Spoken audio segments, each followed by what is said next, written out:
This isn't necessarily a service I provide to everyone, but house hunting consultation is definitely a service that sisters get in my family. This is a friends and family benefit that I'm getting, yes. This is the friends and family package. The only sister package. The my one and only sister advice, this is just for you package. Hey there, and welcome back to Season 4 of Mid-Mod Remodel. This is the show about updating MCM homes, helping you match a mid-century home to your modern life. I'm your host, Della Hansmann, architect and mid-century ranch enthusiast. You're listening to Season 4, Episode 1. I'm so excited to share today's guest with you. She's kind of a big deal to me. It's my baby sister, one Dr. KJ Hansmann. She and her significant other, Kevin, are planning to make the jump from cozy, but, cozy, one-bedroom apartment where they've been living, playing with 2 cats, and working remotely at 2 pretty intense jobs for all of Quar, to buying a house together. Since I've been helping KJ with every place she's ever lived, starting with her childhood bedroom, I plan to busybody myself into their first home purchase and remodel also. I hope you'll enjoy our sister banter in a few minutes. But before I get to that, a little catching up and podcast business. We are back with a whole new season of Mid-Mod Remodel, and I hope you've been managing to have a little fun with your summer amid the business and craziness that is 2020. I've been using my time away from the podcast to work. I took stock of my current and already lined up projects and realized I'm fully booked through the end of the year already. That's great and terrifying. By the way, if you've been thinking about reaching out to get some design advice for your home from me, now is the time. Get into the queue before it fills up even further. And if your needs are, at least for the moment, smaller, I can still help you sooner rather than later. It's pretty doable to fit in an hour of Zoom consultation into an otherwise booked up week. I like doing it and it keeps me fresh for my ongoing projects. So call with your questions, or more accurately, drop your name and email into the form on my website and we'll set up a time for a call. Looking forward to the fall, and this next season of the podcast does have me pretty pumped.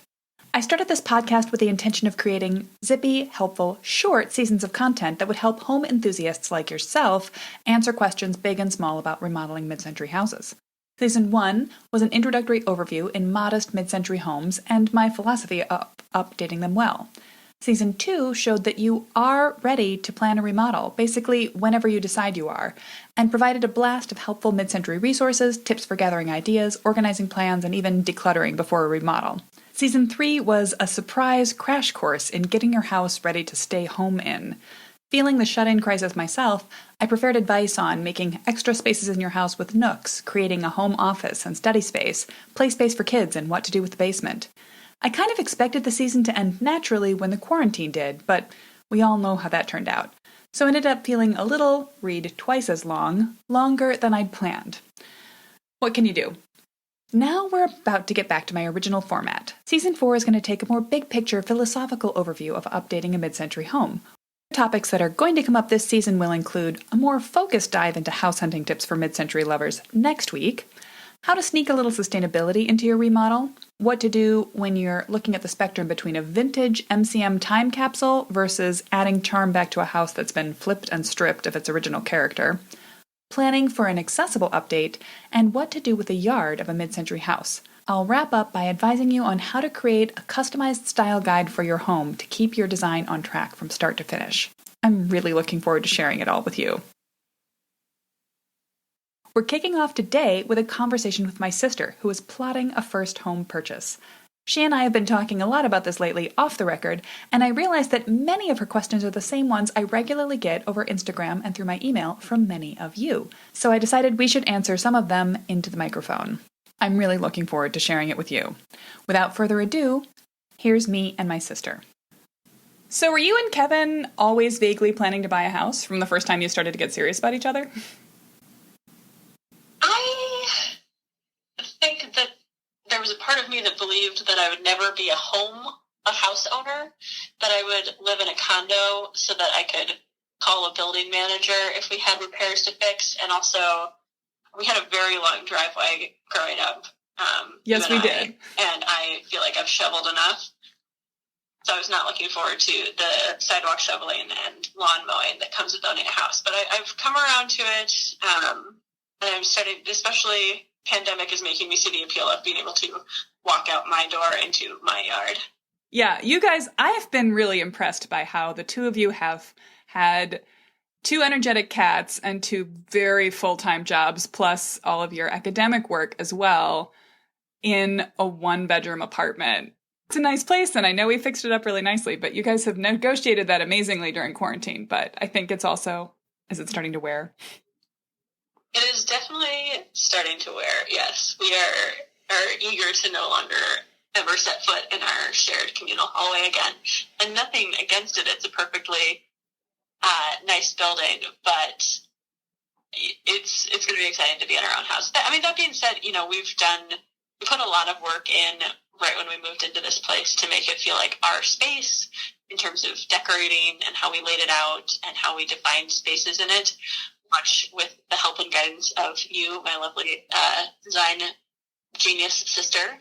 But that, I think, has been a huge saving grace over these last 6 months of just feeling like we like the space that we're in, but even that has its limits after a while. Yeah, well, I was impressed by your drive. I mean, I helped you come up with some of the ideas, but you really made that commitment. You had, I think, 1 month before, after you moved and before you were jumping into the academic year again to work on your then master's, now PhD. And you were like, that month, we're going to turn this apartment into a home. You really committed to going from 0 to 60 in that place, which was a wise choice that has paid off. Yes. We did not quite we certainly didn't accomplish it all in 1 month, although we did a lot in the first month. I would say by less than 3 months, 2.5 months in, we had most of the things up on the walls that we currently do, including the bookcase that we mounted to the wall that is also our desk. Don't tell the building manager. But the one thing that I know that we didn't do before 9 months had passed before March was mount the blackout shade in the bedroom, because that was the thing that we had to do without your help physically here in the apartment, and I had to use the Power Girl for the first time by myself. Right, which we accomplished via Zoom call. I was impressed by that. I was impressed by your being able to do it and my being able to talk you through it. I realized in that moment how much I had been giving you fish instead of teaching you how to fish with the power drill over the few years that that I've been helping you out with house projects. I guess it hasn't been a few years. It's been basically our whole lives. It's been our whole lives, yes. Our whole lives, you've been managing the power tools for me. Yeah, last season I was talking about design for kids and how you can get kids involved in a painting project. And I'm not sure if I actually talked on the podcast, but I was remembering how much fun you and I had one weekend when I was a teenager and mom and dad had gone away for an overnight or maybe a whole weekend, leaving us under my supervision and the vague supervision of our very close next door neighbors. And mom got us the paint, but she left us to paint your bedroom. Yep, it was blue on the bottom half, white on the top half with a strip of wallpaper running on the middle, and we turned it to, I think the walls were just green, actually. It was 3 different colors of green and sort of modern stripe patterns that were a little bit asymmetrical. Yes. In terms of their distribution, and it turned out really well. I honestly, I don't think I've taken on a painting project that complicated, and it wasn't that complicated. But it required a lot of blue tape. Taking stripes and making sure the lines were straight since then. And so I'm really excited about getting the opportunity to live somewhere where I can paint the walls maybe a little bit more avant-garde way. Yeah, you had sent me an Instagram link recently for a designer that does do-it-yourself murals, either on the exterior, but I'll probably think more on the interior of your home. She gives you she designs it and gives you the instructions to paint these rainbow patterns, or a whole variety of things, but really interesting colors and shapes. And I am gonna need to maybe do some convincing for Kevin, but it is my goal to put some of that on my walls. That's great. Yeah, and I saw that account. I think it's Banyan Bridges. I'll link to it in the show notes. I saw that account and thought of it as inspiration. I didn't even realize that she sold the information you needed to do that for yourself. So clearly you went one step further. You thought, that's not just, that's pretty, but how do I have that? And the answer is she will help you have that. Mm-hmm. That's very exciting. It's been really fun to think about, too, thinking about a house that we would want to remodel. We can start to get into some of those early soul-searching questions of what's important to us about our house, what do we want our home to feel like, and that is also helping a lot with the looking process, because again, we're thinking about the things that we can change, but we also want starting from a place where we can build that feeling of home that we're looking for. I think I sent you a couple of weeks ago access to the first module of my course, some of which deals with exploring the house you are in right now, and those lessons are less relevant to you, but some of which are more about soul searching and about couples communication, to find out what are your dream features, what are your deal breakers, what does the concept of home mean to you? I am curious what came out of that process, what that felt like for you. Yeah, I mean, I think, Kevin and I are both introverts, and so for us, home is going to be a place that we want to kind of like feel like we can retreat to and recharge. It was an interesting exercise too, thinking about the things that we've liked about either past apartments, but also certainly past homes that we've lived in, and realizing that, like, for me, a lot of the things are less about like what is the countertop like and what do the cabinets look like per se, which I'm sure I'll care about more when I'm actually in control of those things. But it has a lot to do with like, what are the views out of the windows? How do I interact with the space? And how does one room flow to the next? Or how does one room feel private from another? What are the ways that you can kind of share space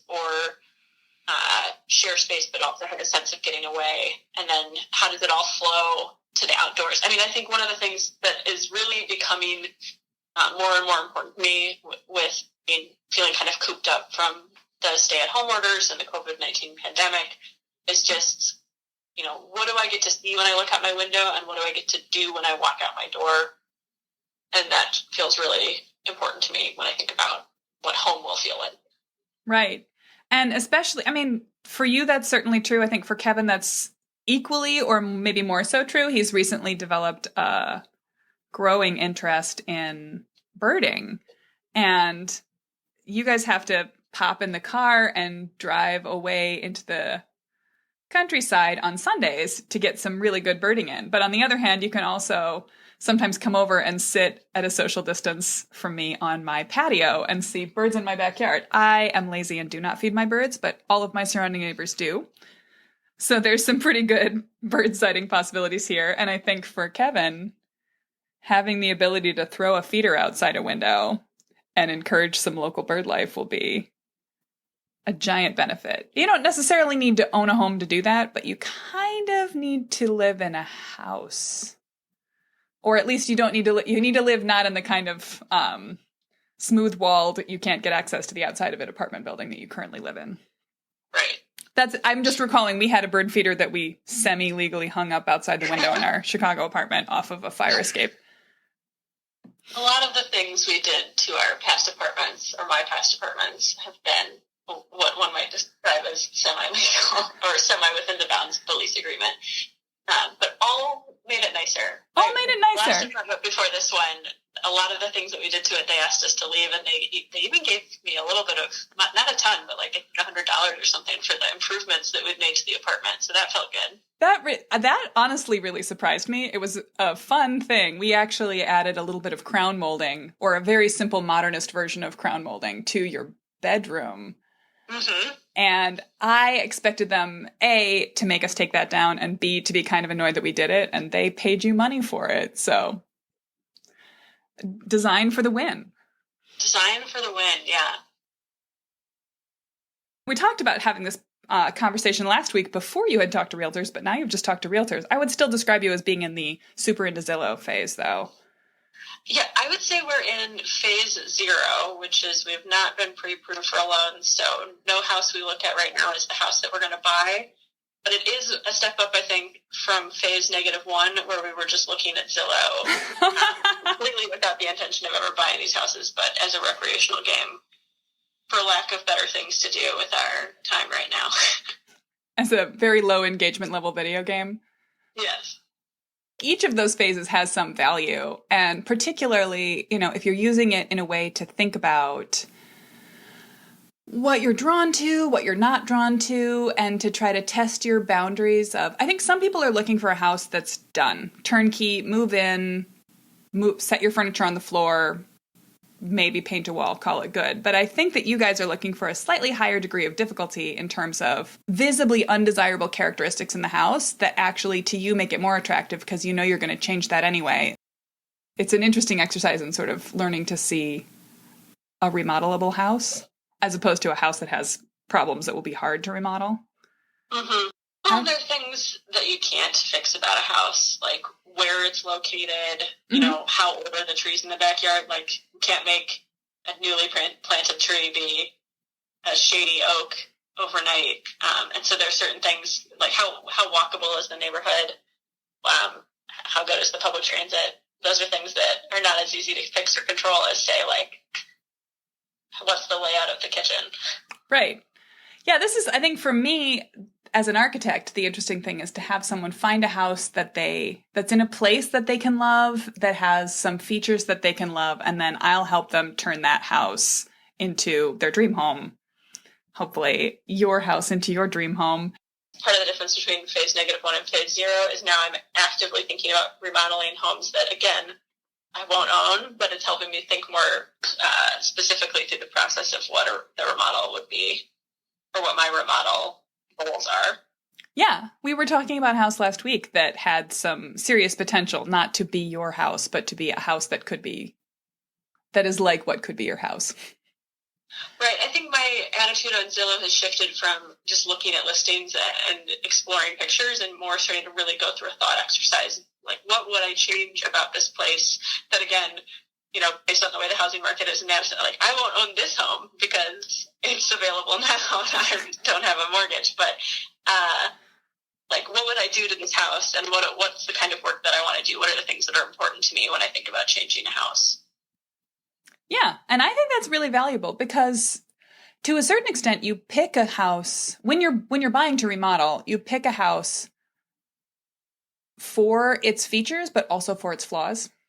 Right. There was the house that we were looking at last week where I had a ton of questions for you of, like, is it possible and or sensible to, like, move that wall or change that window? And we were talking to a lot of the details on that, which was fun, but also just, I think, helpful to sort of put me in perspective, too, of when I'm looking at houses, what are realistic things to change and what would be either not feasible or very expensive things to.